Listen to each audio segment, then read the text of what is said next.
almost uncontrolled. Okay. But we have come not to celebrate a victim of life. We've come to celebrate a man who took life as it was presented to you. I first met Hafiz and then Karim. And the one thing that fascinated me was their ability to dress. They were the two dressingest young men in the city, in the state of New Jersey. They used to push me. I would have on a striped necktie. They would take a look at that and say, "Where'd you get that? John's Bargain."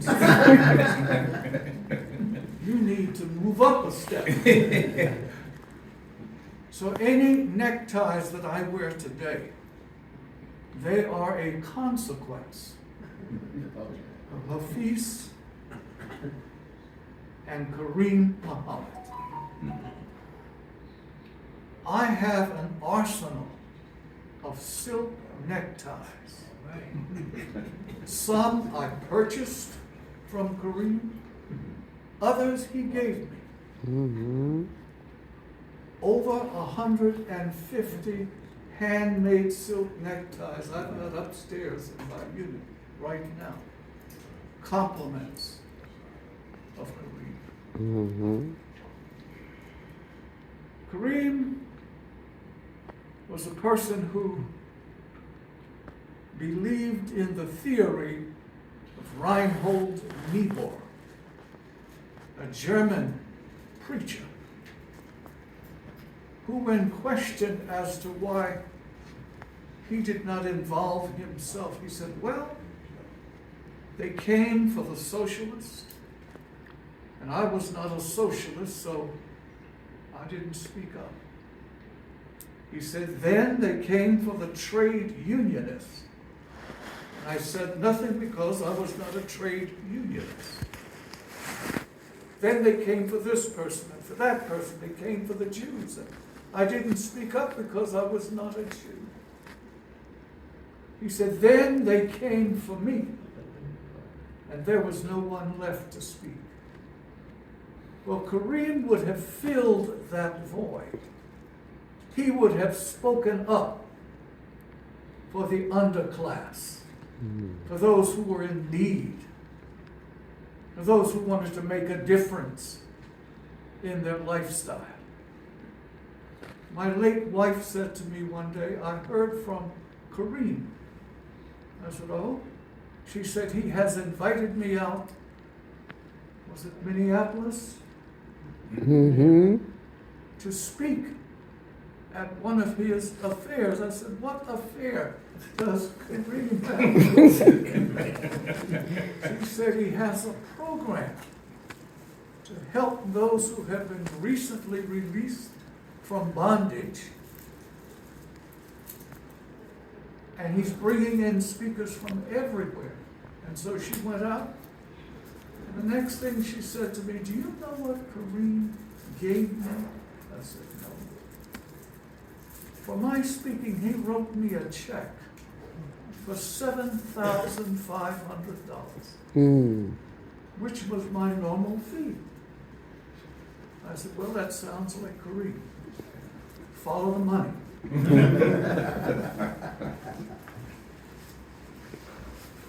Karim finally moved to Florida, the Sunshine State.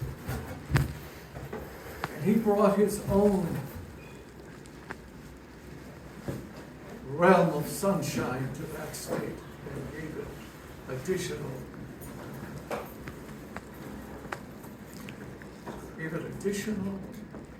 authenticity. Karim was a brother who would rather light a candle than curse the darkness. He believed in reaching back as the late George Branch used to say, never look down on anyone unless you intend to pick them up. That was Karim's philosophy. If I can help you, I will. But I'm not going to look down upon you as though there's no hope for you. Karim was a soldier of the First Order. When I ran for office in 1978 and won, it was Karim and Hafiz that brought in a new cadre of voters in the city of Newark that had never voted before. Yes. The trademark of my campaign was man on the move. I didn't think of that. Karim and Hafiz came up with it. And they said, we're going to win this one. We're going to take this one. And we did. And we did. And the opportunity came for me to hire someone on my staff that I had confidence in. And Hafiz came into the picture and remained with me for as long as I was in office, 16 years. Yes. They were the strength and the strength of each other. When you look for loyalty in friendship, Elbert Hubbard said, an ounce of loyalty is worth more than a pound of cleverness. These two young men were loyal to each other. Karim reached the bend in the road. And I would always say to him, the bend of the road is not the end of the road. You just hit a bend. You hang in there. Stick with it, because every road has its end. The philosophy of the late president of Morehouse College would always say, it is not because the black man does not have an aim or goals. He has goals like everyone else. It is just that his aim has been too low. You've got to raise your aim to get rid of the opposition.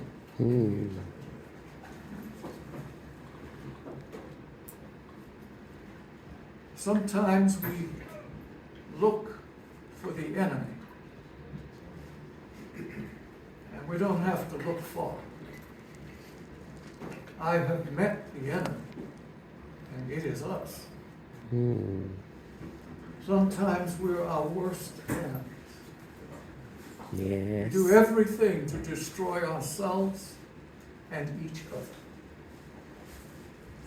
It is because men like Karim walked this earth that we will have other black men and women to fulfill their lifelong dreams. They were the team of Karim and Hafiz will live in infamy. I know when I first met them, Hafiz was driving a white small Cadillac, and Karim was driving a beautifully colored Lincoln Continental. I said, these two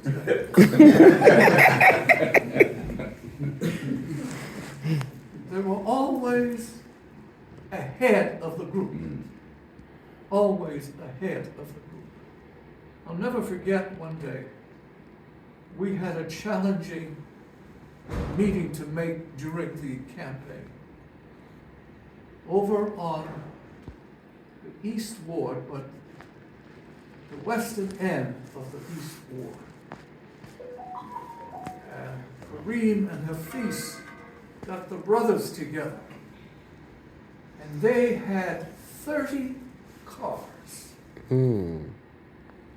Nothing less than a Continental Cadillacs. And they went ahead of me and prepared the way. When I got there, I noticed all these cars parked outside. Who is this? When I got inside, Karim and Hafiz had their men ringing the wall. And the women from over that part of Newark, as I walked in, they said, "We didn't know you, but these men you have with you, we're going to vote for you because of that." And they did. And they did. A friend is one who sticketh closely than a brother. Friends are lifetime invaluable people. Lifetime.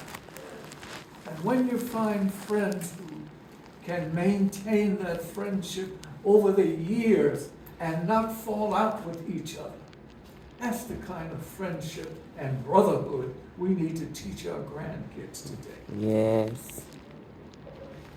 Sometimes we find friends who are good for a week or a month. As Ray Charles put it, people sure act funny when they get a little money. Yes, they do. Sometimes friends will hang around for the money. But there are other friends who will hang with you to the bitter end. What else can I say about Karim that you don't already know? He was a true friend. He was one who was with you in good times and in difficult times. He too preferred, as we said earlier, to light a candle as opposed to cursing the darkness. Yes. He was a friend. May his soul rest in peace. Yes, yes. And may his family live as long as they want and never want as long as they live. Yes, yes. We have an obligation to each other because we need to look out for each other. Yes. We need to take care of each other. We need to bear the responsibilities of each other. If someone needs something, they should be able to come to one of us and get it without asking, just because of the friendship that has been established by the late Karim Muhammad. God bless his soul. Yes. And I'm a resurrectionist. I believe in a resurrection. And I believe that if people who have done good in this world are to be considered for a life hereafter, then the late Brother Karim will be a part of that resurrection. God bless all of you as we come to celebrate a life well spent on this earth. Amen. Amen.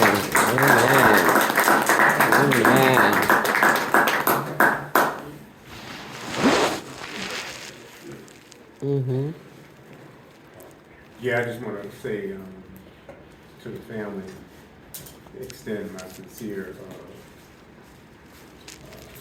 peace and prayers to you for your peace. Peace be unto you, peace be around you, and most of all, peace be inside you. And know, Shauna, and convey to your mom and grandchildren that in Kareem's last days, he was very happy and proud of all of you. Mm-hmm. And when I talked to him, his family was like the greatest joy in his life. Kareem wasn't living for himself anymore. In the last years that he did live, it was all about you. Mm-hmm. It was all about y'all. And so he got blessed to see his children grow up, to see his grandchildren grow up, and to see great-grandchildren. And that became one of the greatest joys of his life. And Kareem would want you to know that he understood that every soul shall taste death, but only a few shall taste life. Mm-hmm. And he would want to remind you that he tasted life. And now he wants you to taste life. And he wouldn't have wanted to live in a particular state where he would be incapacitated. Neither do I. Mm-hmm. He wasn't that kind of person. He was the kind of person that wanted to get up and go whenever he wanted to go. Mm-hmm. I introduced him to a guy at the airport once who was selling buddy passes. And Kareem had this way of always thinking about the extreme of things. So the guy was trying to sell him one buddy pass. And so he said, shit, well listen, man, why can't you sell me like a pass for the whole year? I can fly anywhere, anytime. And he was negotiating, and the guy broke down and said, yo, I do have one of those family passes that's for family. So he said, well, listen, man, I'm family. And Kareem, y'all know it, Kareem got one of those passes, spent a few $1,000 and was able to fly wherever he wanted to, whenever he wanted to, and that's how he was. And so he would want you to know that, he was ready, to make the transition, to drop this body and go wherever you go and pick up another body and finish the rest of his mission. Mm-hmm. And so we all are always going to keep him in our hearts. He lives in our hearts. We become a part of each other. Mm-hmm. I remember I interviewed Maya Angelou once, and Maya said, when you see me on stage, people see me on stage, they say, Maya Angelou has so much charisma. She speaks so well. She said, they don't know that everybody who ever gave me a kind word, everybody who ever patted me on the back, everybody who ever shook my hand, supported me, gave me an encouraging word. She said, I bring all of them on stage with me. Everybody, I bring them with me. And so when you see those of us who love Kareem, and who Kareem loves and respected, we bring each other on stage. We bring each other with us. You become the people in your lives that you touch. And this brother touched a lot of people throughout the country. I just want to share two stories that I think are very important to share. I thank God that I'm here to share it, but it's a story that many people don't know. He was always a rebel. He was always a revolutionary. He always had that revolutionary spirit. He was born in that time, and he wasn't going to take a second seat to white America or any white man. And I remember at the time that the police in the city of Newark and other places were always harassing, trying to criminalize youth, whether you were standing on a corner, lottery, they would just try to charge you with anything just to put you. And Kareem was put into the youth house at one time. And something that really unjust shouldn't happen. It should have let him still a juvenile. But he was big. He was like a man inside. And he wasn't really satisfied. He wasn't really going to go along with that. And so he got a couple of guys together and said, we need to break out of here. We got to get the hell out. This thing was happening. And, They waited, man, until the right night, and there was a guy, one officer, a huge officer on post, and Kareem and his boys, you know, snuck around and got to, you know, his station and jumped him, and they didn't want to hurt him, you know, but they just wanted to like restrain him, and so Kareem said, "Tie this dude up, man, so we can get out of here." And a couple guys that was with him, so they ain't no ropes, man, ain't nothing to tie him up with. So Kareem saw the American flag. Kareem said, and he took the American flag and tore it off the pole and tied it and up with the American flag. You know, and that story really kind of typified the revolutionary that he always was. You know, even before he became a Muslim, he was a revolutionary. He loved, you know, and respected revolutionaries who were bold enough and courageous enough. And another story is kind of a bittersweet story about Kareem that a lot of people don't know, is that he tried to change the course of history in this city and in this country by trying to save the life of one of the most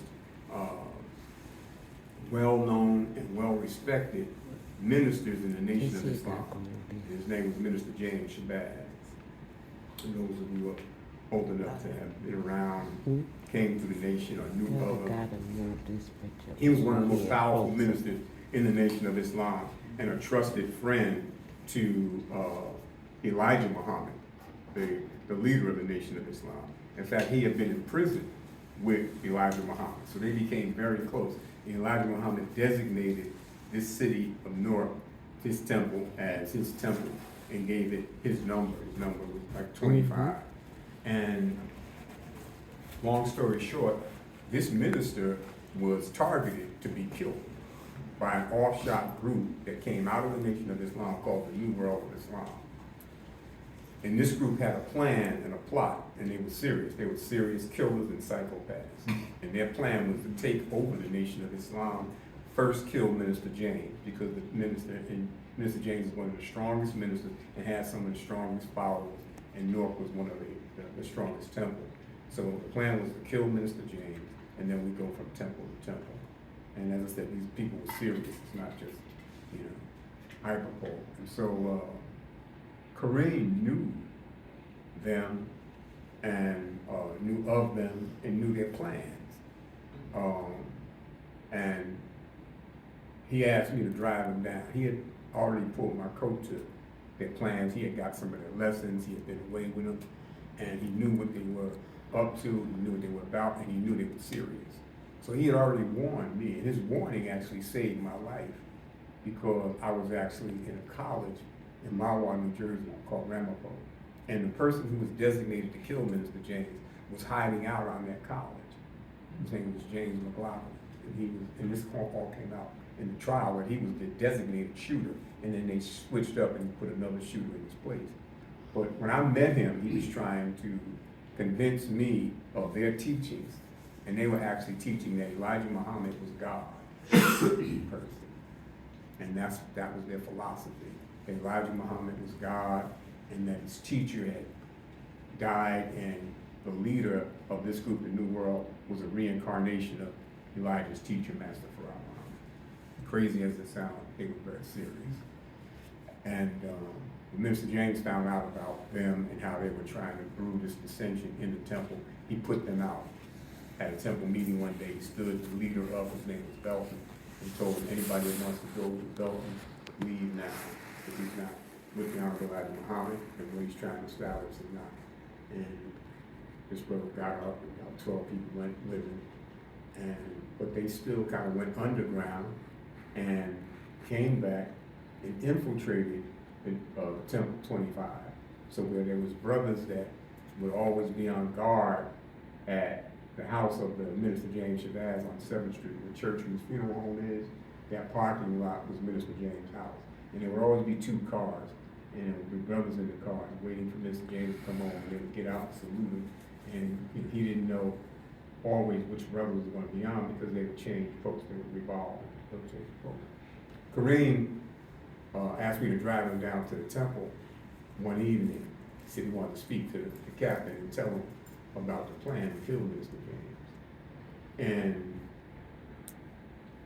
he had all the information, the names of the people that were involved, and he was trying to thwart this killing. He was trying to prevent this killing of Mr. James, which changed the whole temple of Islam in North. It has never been the same since they killed Mr. James. Karim went in and spoke to the captain, who was somebody that they had just put in office as the captain, and explained what their plan, what the New World's plan was, and how things had to be put in place to protect Mr. James. And they were so ignorant and unintelligent in terms of security that they looked at Kareem and said, well, how come you know so much about the New World of Islam, brother? Seems like you know more about them than any of us. And they weren't security minded enough to understand that, a man without spies is like a man without eyes, as Sun Tzu said in The Art of War. So you always got to have people watching your back and gathering information and bringing, and that's what he was doing. It would have changed, it might have changed the course of history, only God knows, but he was trying to. And he put his self on the line, because he knew by telling them this, they might look at him with suspicion, but he made a decision, I gotta do what I can now to try to save the minister's life. And he did, and I know his soul was at rest because he did that. But about a month later, they, the same group, the New World of Islam, they actually put Kareem in what they call suspension. They suspended him and put him in what they call C class, which is a suspension where you're not supposed to interact with anybody else in the nation, until that time is over for about 9 days. So I had a store at the time in East Orange on Amherst Street, and Kareem would be there every day, helping out and whatnot. And the brothers came, FOI came up there and told the brother he shouldn't really be with me because I'm in the temple and you're in suspension right now. And we told him, we said, hey man, this is my brother. This is my brother friend. If we can't be together, then we don't want to be in the temple. And there's a famous saying by one philosopher who said, if you ever get a chance I ever had a chance to betray my country or betray my friend, I would hope that I had the courage to betray my country and not my friend. And Kareem and I took that position, and we operated from that point on outside of the temple. Not outside of Islam, but outside of the temple. Because we knew that they were that ignorant and single-minded and afraid of intelligence, and that wasn't really the place for us. And subsequently, Minister James was brutally murdered in front of his house, getting out of his car. And the same group I'm telling you about, the New World, had planted two men in a car outside his house, acting as though they were just regular FOI protecting him. And he got out of his car and saluted the brothers. As soon as he started walking towards his door, they came out the car with a shotgun, brutally murdered. And a lot of people still don't know that story. That this one brother tried to actually save, the minister and save the temple. A lot of grief, and as I said, it's never been the same since then. And Karim and I, how it affected him, was even deeper than that. He was all right to deal with, not being a part of that, that temple. He was much more broad-minded, and he loved Elijah. This man really loved Elijah, and there's very few people that I know have ever met that understood the teachings of Elijah Muhammad like him. And he embodied what Elijah Muhammad was teaching, which was, Elijah Muhammad once said, the greatest lesson I can teach you is brotherhood. And more than anything, that's what exemplifies Kareem, his brotherhood. He loved brotherhood. Sometimes even, our wives would be upset because we spent so much time, socializing together. But he loved the brotherhood. He loved being around brothers. He loved the organization, like we see how all these brothers came together and put things together for him. He would be very happy, and he is very happy. And so we traveled to Chicago shortly after that. Mr. James was killed, and went to see the Honorable Elijah Muhammad, which was a dream for him. It was a dream of a lifetime to see his teacher and his spiritual father, who he loved and respected. And when we got there, some guy who had the position of a lieutenant stopped Karim at the door and said, "Brother, you in suspension, ain't you? You can't come in." And we traveled maybe 17, 18 hours in a car to go see the Honorable Elijah Muhammad. And then they told him he couldn't come in.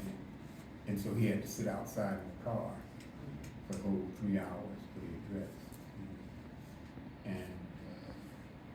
And that hurt the brother, you know, to not be able to see, you know, the man who he felt that was one like a father to him, a spiritual father, his teacher. And yet it didn't deter him from, as I said, from still being a beautiful spiritual servant of Allah. And but that's some of the ups and downs that this brother went through, and not being openly received by his own community. And there's an old saying, and Karim matured and grew into that to understand. There's a saying that the prophet is never honored in his own hometown. Not saying he was a prophet, but it means many times a man of honor, a man of vision, is not honored in his own hometown.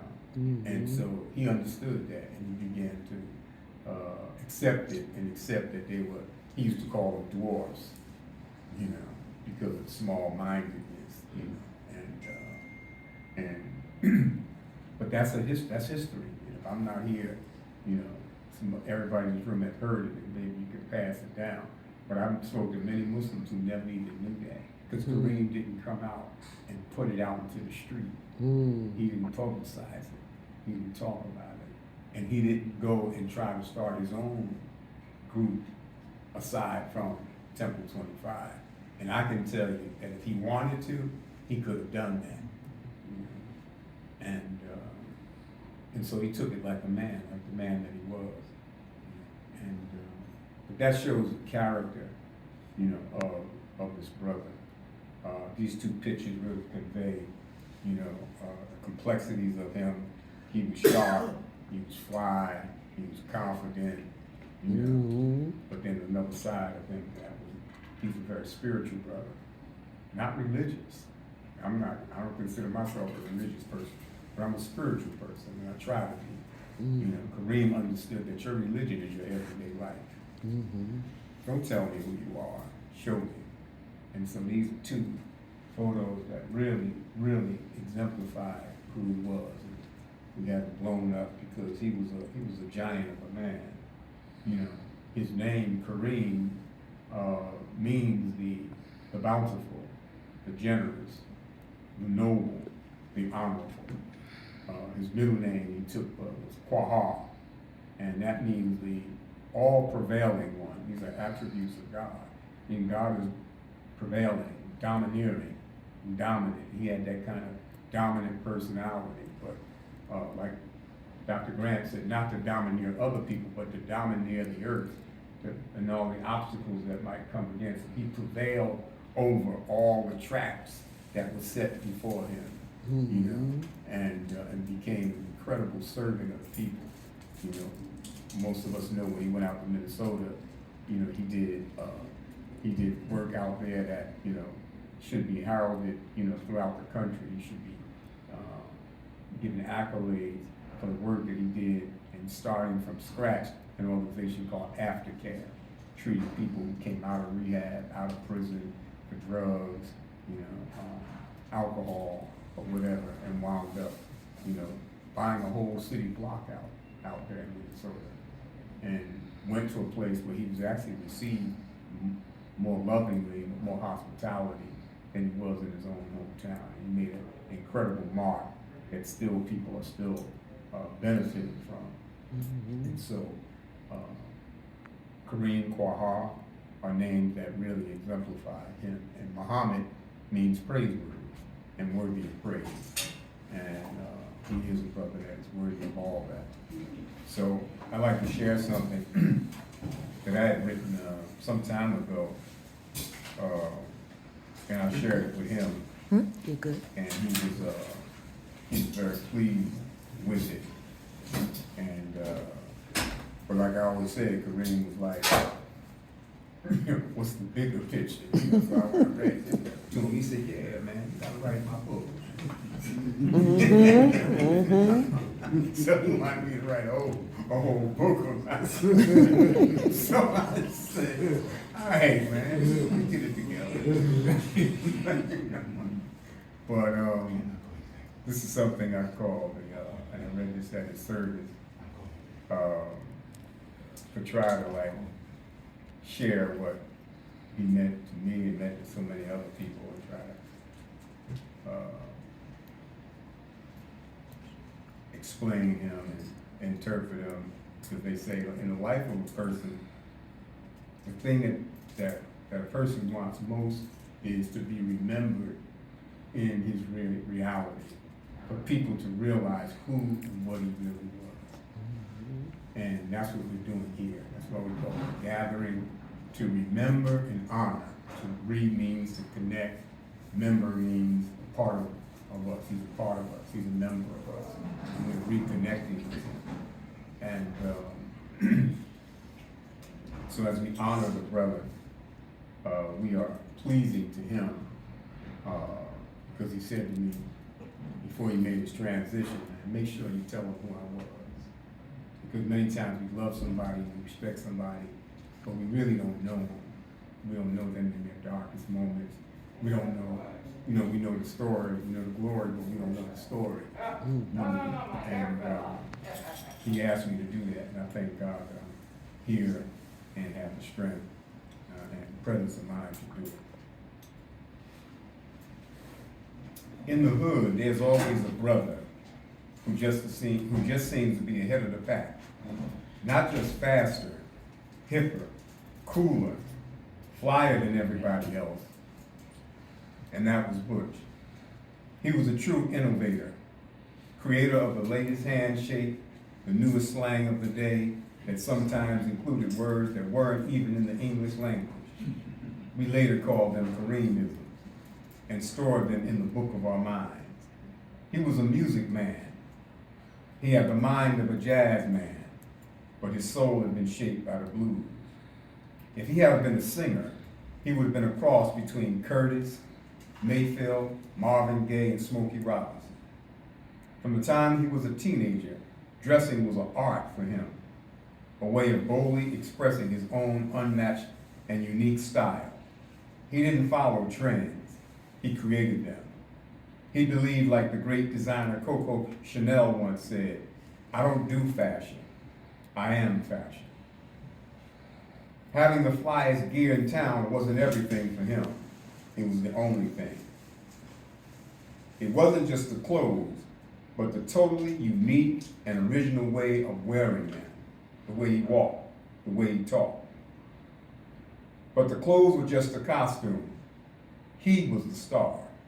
He knew deep down that the whole world was a stage. And you wear your costume, you make your entrance, and at the end you make your exit, leading the stage and the audience with something to remember. He was an artist of fine attire, a connoisseur of clothes, but his dress was just his way of introducing himself to the world, expressing his style, his confidence, his dominance, his depth, and his creativity. He walked down the street like he owned it. And when he went out on the town, in his own words, he would say, "I own the night." His slave name was James Allen Walker, also known as Butch Walker. Later, those that knew him well will come to call him the baker, because he always had an idea for somebody else's dough. Ironically, he moved to Minneapolis and bought the home of the old famous Hillsbury baker. Another reason we called him the baker was that he had a strong tendency to add yeast to every tale he told. He was the real deal. He was down to earth. He was a tall man, but he didn't look down at people. Like Sly Stone said, He was everyday people. He was the Emir of Asia. And he was my brother friend. Amen. Anybody else?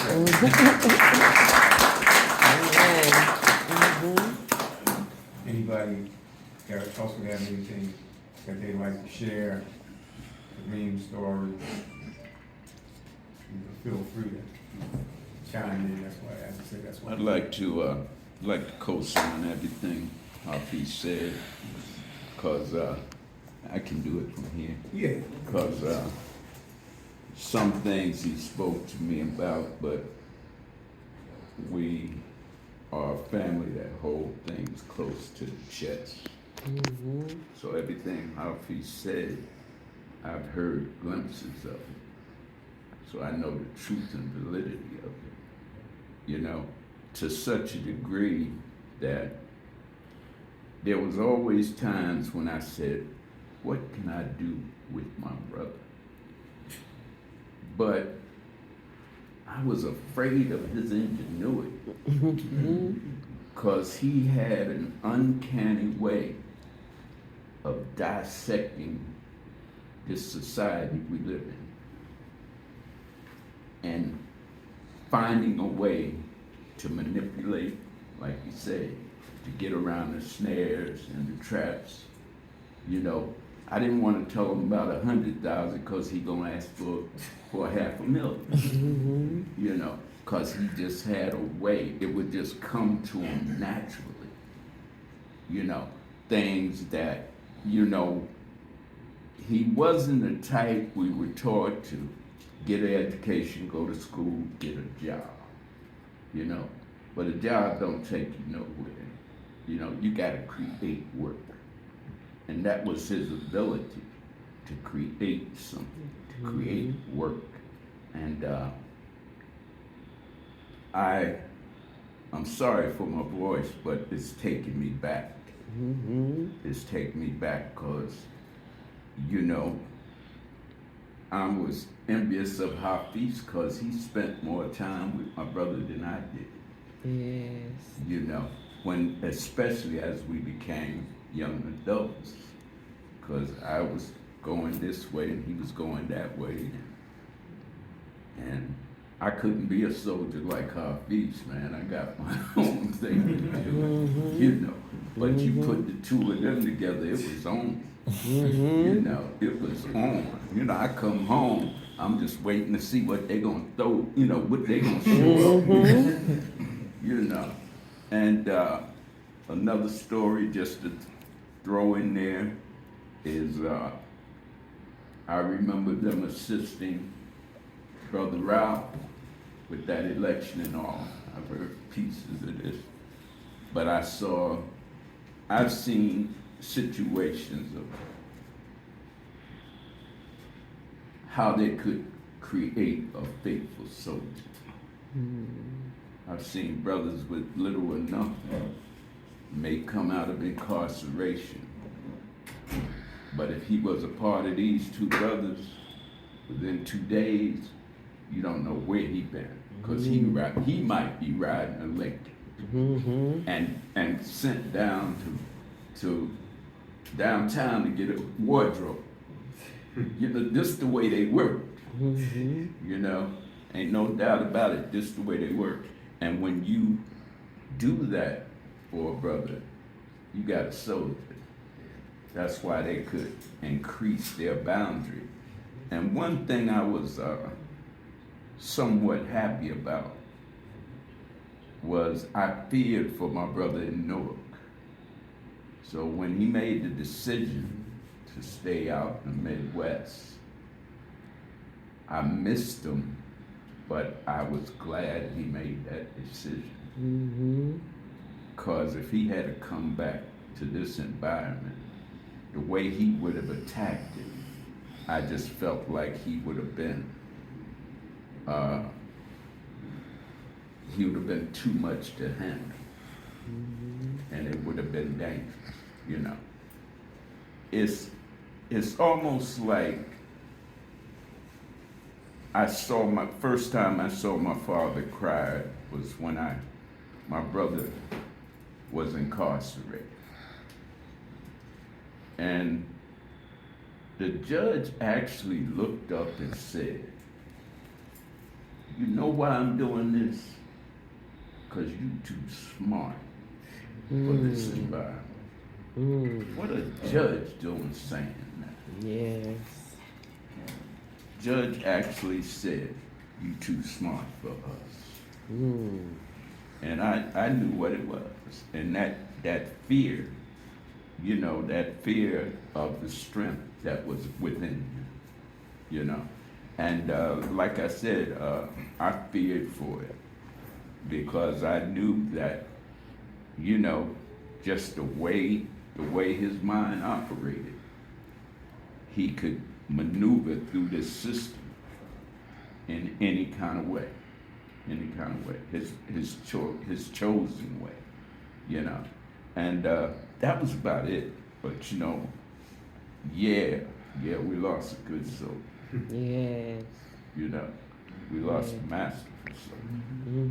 Yeah. Yeah, we never lose him. Yeah.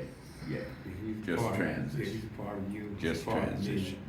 He's part of all his family, his daughter, his grandchildren. Yeah. We never lose him. Yeah, I wanted to share a story. For those who don't, I'm Bobby, his brother. And I was fortunate to have Hafiz and have another brother, Karim, help raise me in Islam. And there was a time, this was back in the day, Karim was working at a halfway house on High Street. And we lived on High Street. And I was studying my Islam. I had the Quran, I had Bible, I had Message to the Black Man, I had Nation of Islam, Don Hussein, and I was just studying, and I would get these revelations, I would call them understanding, about Islam. I would run down the street, and I would run to Kareem, and we would talk about what I had learned, and he would give me his point of view, and just break it down for me even more, and teach me, and that's a memory I'll always have of him, and I mean, I was never with him as much as Hafiz was, but we did have, time together. But that, like I say, I'll cherish, and I thank Allah, like I say, for the brother to help raise me, and my brother who continues to. But that was a special memory I have with the brother. Just want to share that. Amen. Yeah, so many memories. Yeah. So many memories.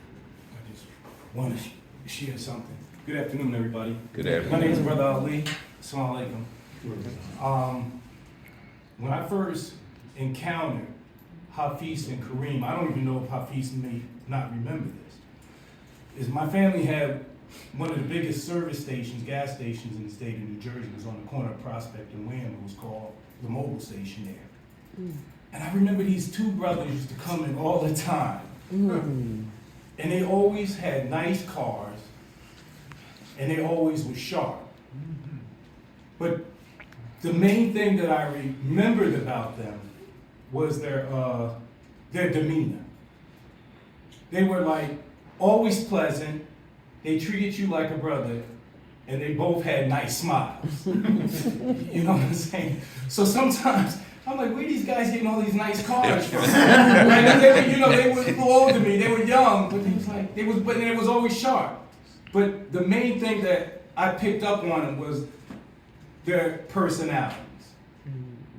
And time went on, and then one day, this was sometimes in maybe around 83, if I remember right, I had a barbershop, unisex shop over there on South Orange Avenue. So I had put my car in the shop and I'm walking down the street, but I used to see this very beautiful plum color Cadillac, always around East Orange and Montclair. But I never knew who was riding it. So I put my car in the shop and I'm walking down towards South Orange Avenue. And this brother rolls down his window. He said, "Brother, you need a ride?" I said, "Yeah, man." Because I had walked all the way from about that time, almost Central Avenue. I'm almost by South Orange. So he gave me a ride. It was the same brother. It was Hafiz. So he drove me to the shop where I worked at, told him he started being a regular customer. He brought a lot of other customers to me, Brother Fruit, a lot of other people. Brother Don used to come in. But I never asked him about Kareem. So one day, he brings his brother and he walks through the door. And I said, "Oh, I remember him. That was the brother from years ago that I used to see with the nice car too." But it was, like I always said, it wasn't so much of them being real sharp or having the nice cars. It was the way in which they treated me. That sincere, you could tell that they both had that sincere respect and that sincere love. And that's what I just wanted to share with you about, have met, meeting with Karim. Everyone have a great day. Absolutely. Absolutely. Amen. I remember that gas station. It was the biggest station in New Jersey. I used to wonder about that station. My name is Ronald Smith, and how I met Butch was through his brother, Gene. And me and Gene went to junior high school, and Hafiz brought something up earlier, Mr. Grant brought something up about crossing the lanes, Well, we sat next to each other in junior high school and homeroom, and we shared all of our classes together. That first half year we were together. And so I would come into class and say, "Gene, what you get for this algebra problem?" Gene had his legs crossed, sitting back, not a care in the world, and say, "We had homework?" I looked at that brother, I said, "We have homework every day in algebra. What are you talking about, do we have homework?" So he's still calm and cool, like, "What page?" And then I said, "This brother's crazy." So I told him the page. Gene would do all the problems, and before we got to our class, he would get to the hard problems that I couldn't get. So then I knew something. I said, "This brother's something wrong. This brother, he got all." It took me all night to do this, and he's doing it in the first 4 periods. So anyway, I would go by Gene's house, and his little brother was there. And he wanted to be with us, but I'm like, what your little brother doing, So we had a veranda, right, on Fairmont Avenue, right, out front, right? He'd be over there listening to us. And so that's where I always called him Little Butch, because he was young. He's about 11 years old then. And so fast forward, I hadn't seen him because I went away to college, Gene went away to college, so I hadn't seen him in years. Matter of fact, I didn't see him again until your first marriage, because I was in that. Okay. And so I saw this guy, and he said something to me and smiled. As soon as he smiled, Little Butch. But he was a big guy at that point. So anyway, Dwight would tell me, we'd be going someplace or something like that, and I was saying something about Little Butch. And I kept saying Little Butch, and he said, "Man, I don't know what Little Butch you talking about.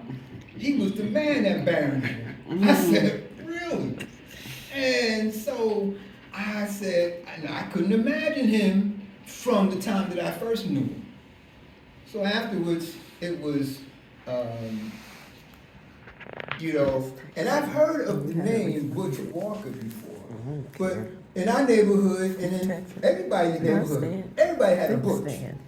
Everybody had a Butch. I can remember 3 or 4 of them because I lived around the corner from the back of the There were 3 or 4 of them right there. So, but I kept hearing the name Butch Walker from time to time. And I said, oh, I thought he lived across town somewhere. And then one day, it just dawned on me, years later, it just dawned on me. That was the Butch Walker that everybody was talking about. I had no idea it was Gene's little brother. You know, I'm like, really? You know? And then, when he would come back to visit his family, and Jackie would be there, and one day we was in the restaurant there on Sanford Street, when they had this restaurant on Sanford Street where we used to get breakfast at. And she said, she walked in and said, "You Butch's friend." Well, I fell out laughing. I said, "No, I'm Gene's friend." That's Butch, that's Butch's little brother, you know. And because what she saw and what you saw was when we got together and Gene wasn't there yet, and we would just be going back and forth with one another. We'd just be going back and forth like, you know, but I didn't know him, but I hadn't seen him in a long time, and we were just like that. And when I go down to Florida, I would always visit him. And he was just a guy that he just reminded me of growing up with the old North, you know, because he had that in him. And, you know, and like he would say, you know, you always learn about someone because you don't know if they're telling the truth or embellishing something. You know, and Butch did a little bit of both. You know, so I mean, but when you're born and raised here, you would know because you grew up around so many people like that, where you can separate the two. So you know, he was just someone that we just got along so well that one time I went down to Florida. And we sitting there, and he said, "I'm gonna call somebody up." He didn't tell me he was gonna call. You know, I didn't know he was gonna call anybody.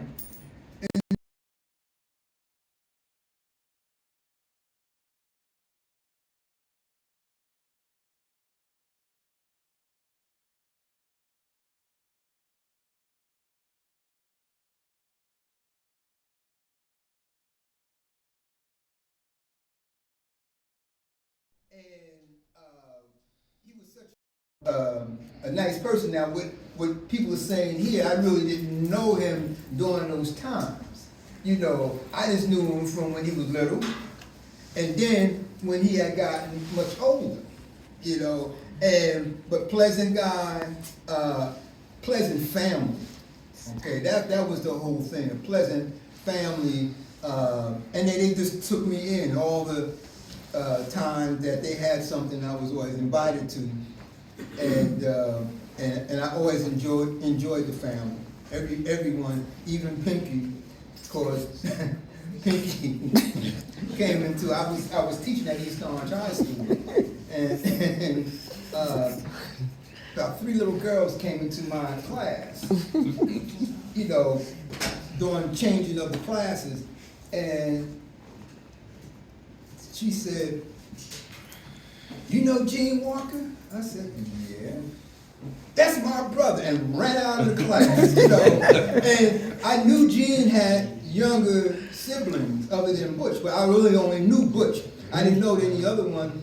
And she ran out of class, so I told Gene about that, and he fell out laughing, you know.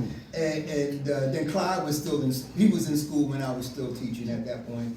And so, I mean, I knew the mother and the father by growing up, and the father was always, you know, at Boaz, the restaurant on Belmont Avenue, right? And I was there one morning, and I saw Mr. Walker there. that's when I realized where crossing the legs was from. It was from the father. Okay, it was from the father because he was sitting there crossing his legs. And I said, you know, but I knew him already. But I said that's where Gene got the crossing of the legs from. Okay, and then you saying, you know, you were saying Butch did the same thing. So it was like I said, hello, Mr. Walker. Now he hadn't seen me in years, so he was leery. You know, he looked at me, hello, you know. And so, you know, I said a couple other things to him, very brief, but then I was gonna pay for his breakfast. So I said, Mr. Walker, I'll pay for your breakfast. So in his mind, he's saying, here go the game.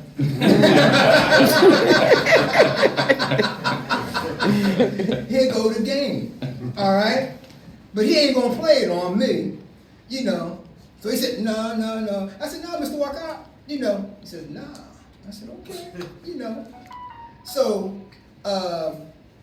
so when I start coming around to the house and all, and of course I always knew the mother too, and she always took me in. And then he saw me. And I said, yeah, Mr. Walker, I'm the one who wanted to buy you breakfast. I'm the guy that wanted to buy you breakfast. And you said no, because you thought I was up to something, you know. But it was the whole Walker family. I really enjoyed everyone and still enjoy everyone. And I got to meet the younger ones, even Beverly.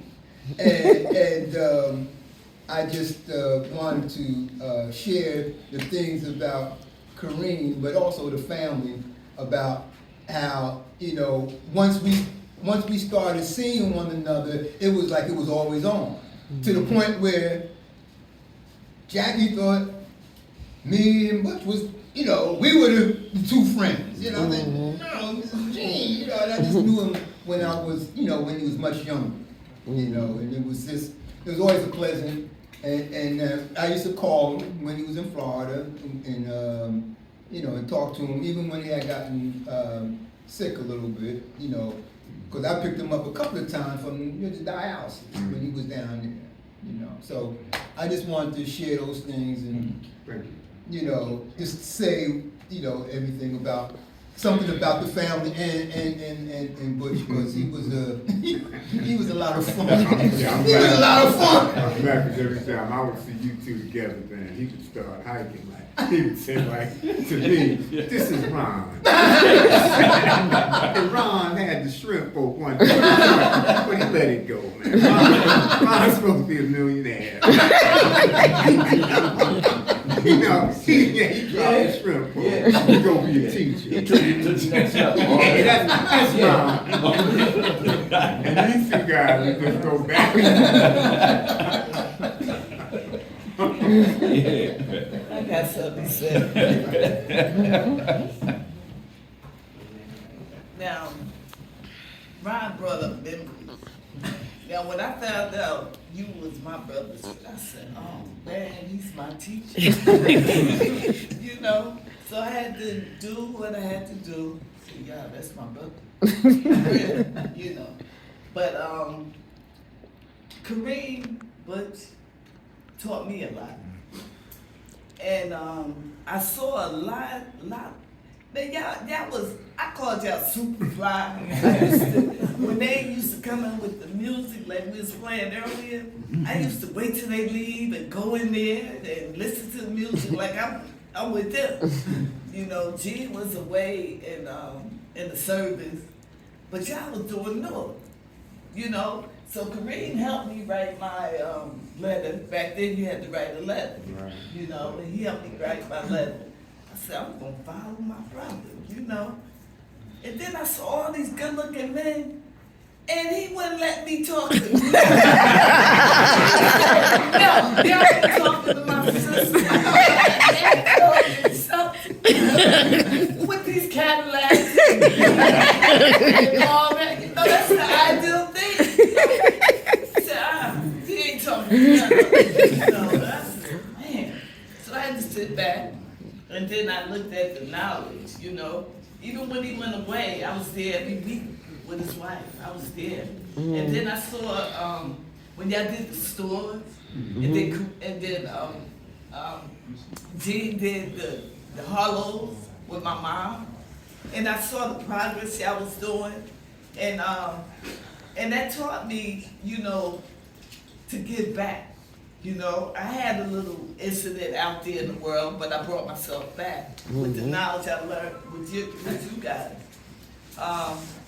So what I'm doing now is giving back. I'm working with the Treehouse Foundation, and they have, we feeding the homeless, we feeding the people without addresses, you know. And I looked at my brother and what they was doing in Harlow's. They was giving back, you know, bringing stuff. They knew people needed stuff. So that type of thing came in my mind. And Karim was a protector, you know. He see me stepping this way, no, you know. Jean was a protector, you know. And everywhere I went, it was some of y'all with these cars. I said, they know my brother. You know, everywhere. But I thought y'all was super fly and incredible, and you know, that was my heroes, you know. And I mean, he knew the city of Newark. So I couldn't do nothing, you know, that's Kareem's sister. I couldn't do nothing. And to be humiliated like that, and then in that grant, they was his bodyguards. I don't care what they was his bodyguard. And all of them with the nice clothes. I learned a little bit, you know, matching mine. You know, my sister said, every time I see you, you matching around. I said, well, that's what they did back in the day. You know, so I thought that was cool. But I thank y'all for doing this. And Karim always lived in my heart, you know, because he taught me so much. And I learned from all of y'all, you know, to keep my game right.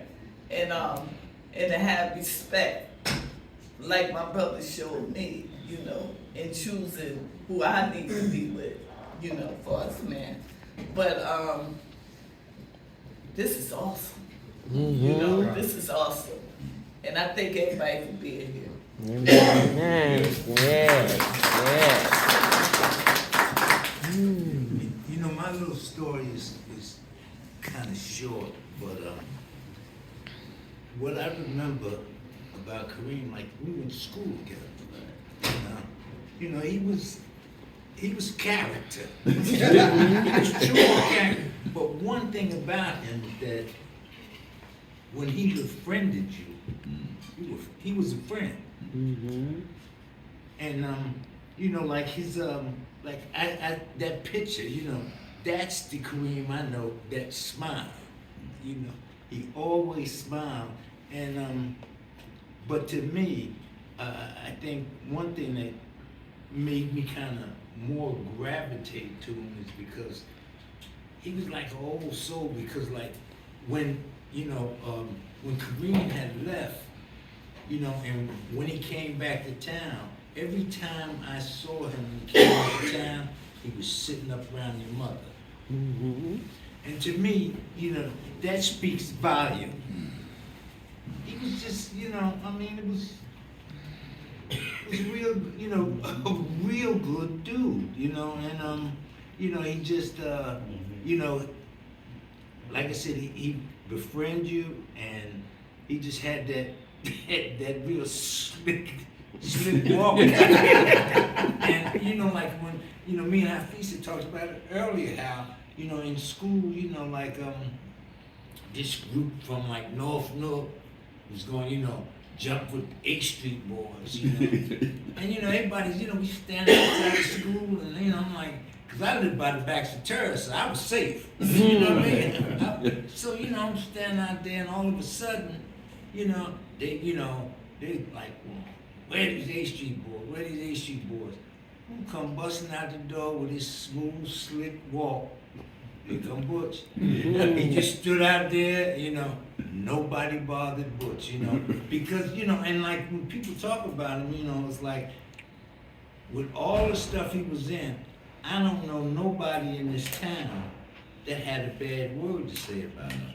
I mean, I don't, maybe somebody did, but you know, like I said, we went to school together, you know, we both got in 25 together, and you know, we knew a lot of the same. I haven't heard anybody say anything bad about Kareem. Kareem, Butch Walker, Butch, whatever. Nobody, you know, he was just an honorable brother. You know, I mean, that's my take on him, and yeah, he, like I said, he will be missed, you know, seeing him, but you know, we'll never forget him, you know.